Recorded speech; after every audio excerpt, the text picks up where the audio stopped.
মা, তুমি কি জানো 12 মাসের মধ্যে এই ফেব্রুয়ারি মাসটাই কেন আমার কাছে এতটা স্পেশাল? আমি বলছি শোনো, কারণ এই মাসে আমার রাজকন্যাটা আমার ঘর আলো করে এই দুনিয়াতে এসেছিল। এই যে কেমন অনুভূতি মা, এটা বলে বোঝানো সম্ভব না কলিজা। সেই ছোট্ট হাতের প্রথম স্পর্শ আমার জীবনকে আবার নতুন করে আবিষ্কার করেছিল। মহান আল্লাহর দেয়া সমস্ত উপহারের মধ্যে তুমি যে সেরা উপহার আম্মু।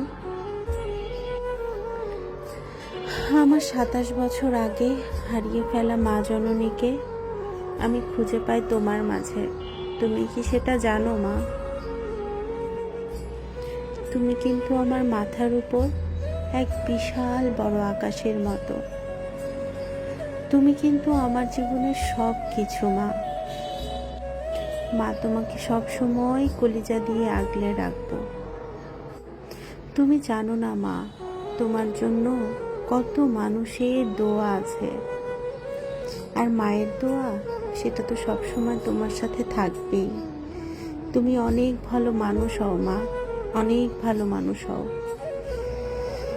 আজকের দিনটা তোমার জন্য খুব স্পেশাল মা। শুভ জন্মদিন আম্মু।